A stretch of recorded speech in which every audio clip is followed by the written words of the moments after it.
Olá, prontos para mais uma aula do Escola Bíblica do podcast do projeto Orai Sem Cessar? Hoje é a nossa última aula do livro de Mateus e já vou te avisar que na semana que vem nós vamos para o nosso resumão. Hoje nós vamos falar sobre os últimos atos do rei, a morte do rei Jesus, a ressurreição e a comissão do rei, aquilo que ele ordenou para que nós, seus servos, fizéssemos depois da sua morte. Bem, no capítulo 26 de Mateus é formulado o plano para tirar a vida de Jesus. O Sinédrio, o Tribunal Superior da Nação Judaica, está reunido deliberando sobre a morte de Cristo. Porém, não querem tirar a vida de Jesus durante as festividades da Páscoa. Eles pretendem esperar para que não haja tumulto entre o povo. Há muitos galileus na cidade e estes ainda consideram Jesus um profeta. Provavelmente eles não deixariam que matassem o Senhor. Então, eles planejaram aguardar o fim da festa para consumarem o plano deles. Então, o Senhor Jesus é ungido e traído. Vocês conhecem essa história. Enquanto Jesus estava lá na casa de Simão, lembra o leproso? Ele era ungido com um precioso bálsamo sobre a sua cabeça. Era a preparação do seu corpo para o sepultamento. A mulher que ungia compreendia o significado da morte dele e, em demonstração de amor e gratidão, realizou aquele ato. A unção do corpo de Cristo antes do sepultamento era um costume antigo do povo, não do corpo de Cristo. A unção do corpo antes do sepultamento era um costume antigo do povo israelita. E assim fizeram com o Senhor Jesus. Conforme relatado, está bem específico no livro de João, no capítulo 12, Judas condenou o ato dessa mulher que ungira Jesus, pensando no dinheiro, claro. Depois, apressou-se em consumar o seu pacto de traição com os sacerdotes. Ele lhes entregaria o Senhor Jesus. Mas o Senhor conhece as intenções dos corações. Por isso já sabia o que se passava na mente e no coração de Judas. E na comemoração da Páscoa, junto com seus discípulos, apontou aquele que havia de traí-lo. Está escrito: Então Judas, que o traía, perguntou: Acaso sou eu, mestre? Respondeu-lhe Jesus: Tu o disseste.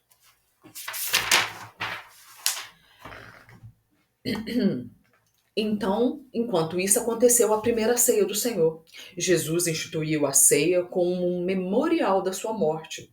O pão simboliza o corpo dele.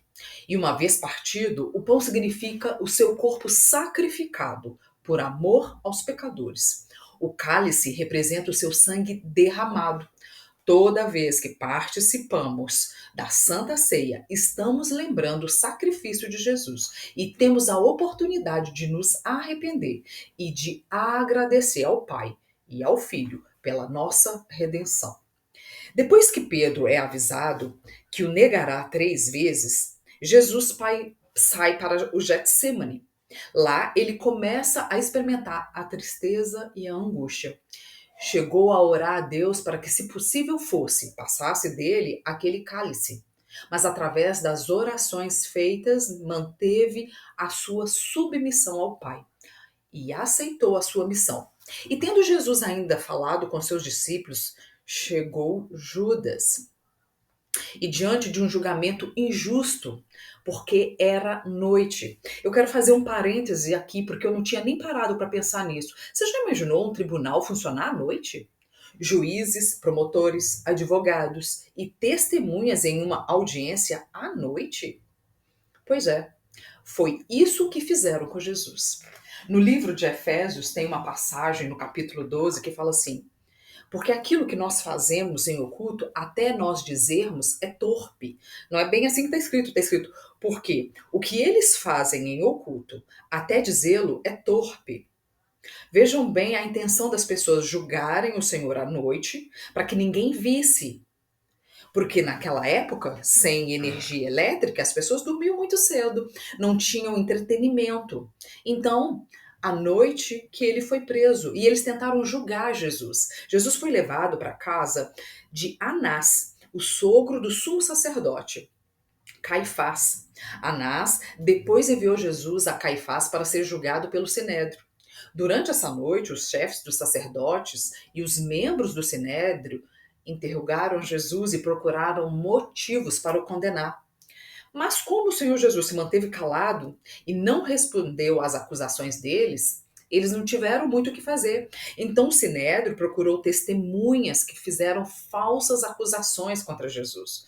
Mas todas as acusações feitas contra Jesus eram incoerentes. Por isso, perguntaram para Jesus se ele era o Cristo, o Filho de Deus.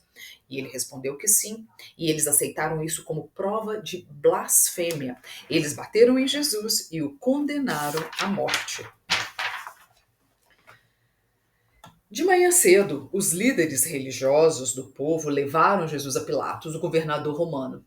Apenas Pilatos poderia condenar à morte.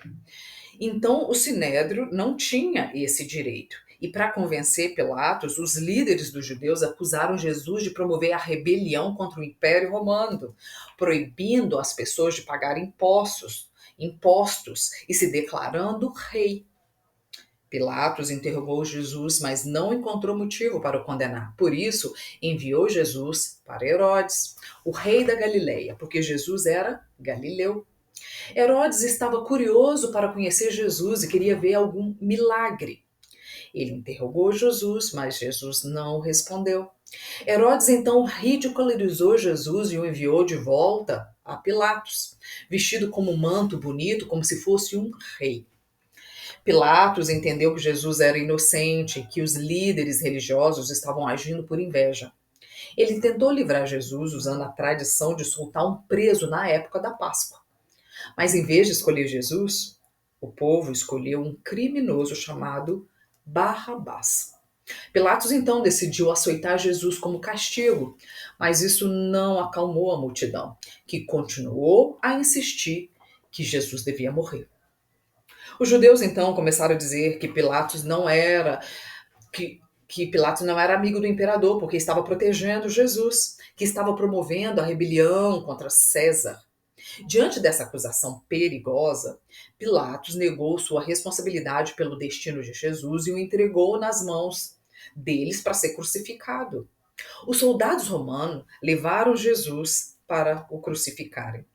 Enquanto isso, Judas se arrepende e se mata. Bem, o Senhor, após vencer as suas tentações, após ter salvo e curado a muitos, e ter escolhido um pequeno grupo para encaminhá-lo em seu ministério, ter sofrido perseguições, injúrias, ter saciado a fome de muitos, ainda faltava dar a sua vida em resgate da humanidade. Jesus então prossegue para o Calvário, com o corpo machucado e dolorido, depois de ter sido açoitado e maltratado pelos soldados. Jesus foi conduzido à crucificação. De acordo com a lei, a execução devia ser realizada fora da cidade. Isso está escrito no livro de Números. Vou deixar tudo anotado no final do estudo. Além disso, um homem condenado à crucificação era obrigado a carregar seu próprio instrumento de execução, quer dizer, isto é, a cruz. Então lá, o pregam no madeiro, com pregos nas mãos e nos pés, e com uma coroa de espinhos na sua cabeça. E sem reclamar, o Senhor é erguido a fim de cumprir a sua missão e vontade de Deus Pai. Bem, na crucificação, a morte de Jesus na cruz foi um evento que marcou para sempre a história. A crucificação de Jesus e a sua ressurreição revelaram ao mundo a grandeza da misericórdia de Deus e a imensidão do seu amor. O Cristo crucificado ensinou ao pecador o significado da graça divina. A crucificação durou por volta de 6 horas. Jesus foi crucificado às 9 horas da manhã e morreu por volta das 3 horas da tarde. Durante esse tempo, houve um período de trevas que durou do meio-dia até as 3 horas. Essas trevas significam o juízo de Deus sobre os pecados que Cristo expiava naquela cruz. Enquanto ele era crucificado, alguns sinais sobrenaturais aconteceram durante a sua crucificação. O véu do santuário se rasgou de alto a baixo, significando o fim da separação entre Deus e o homem. Ocorreu um terremoto. Sepulcros se abriram e muitos santos ressuscitaram. O centurião romano, tomado de temor, creu. José, um homem rico da cidade de Arimateia e discípulo de Jesus, tocado pela graça de Deus, concorreu para o cumprimento das Escrituras, conforme está escrito no livro de Isaías, do profeta Isaías, no capítulo 53, versículo 9. Como rico, esteve na sua morte. Enquanto isso, o Senhor foi sepultado. O Sinédrio, temendo a ressurreição de Jesus, pediu a Pilatos para que o sepulcro fosse vigiado, guardado, até o terceiro dia, com medo que os discípulos chegassem durante a noite e tirassem o corpo, para depois mentirem ao povo, afirmando que ele ressuscitara. Assim, a guarda cerca o sepulcro, cuja pedra foi selada. Mas ao terceiro dia, conforme a profecia, acontece o inevitável. Jesus ressuscitou. Bem, sobre a ressurreição do rei, vamos falar agora um pouquinho. Os discípulos estavam desconsolados, pois ainda não entendiam a promessa que Jesus tinha feito, dizendo: depois de 3 dias ressuscitarei. Conforme está escrito no livro de Mateus, no capítulo 16 e versículo 21, também no capítulo 17, versículo 23, e no capítulo 20, versículo 19. Depois de sepultado, as duas Marias, no começo do primeiro dia da semana, foram ver o sepulcro. E eis que houveram um grande terremoto, porque um anjo do Senhor, descendo do céu, chegou removendo a pedra e sentou-se sobre ela. E o seu aspecto era como de um relâmpago, e a sua veste branca como a neve. E os guardas, com medo dele, ficaram muito assombrados e como mortos. Mas o anjo, respondendo, disse às mulheres: não tenhais medo, pois eu sei a quem buscais, a Jesus, que foi crucificado. Ele não está aqui, porque já ressuscitou, como tinha dito. Não teria sido possível alguém roubar o corpo de Jesus durante a noite, pois o sepulcro fora selado por uma grande pedra e estava sendo vigiado por guardas. Mas naquele momento foi para demonstrar o grande triunfo de Jesus sobre a morte. Cristo estava vivo como Rei dos Judeus.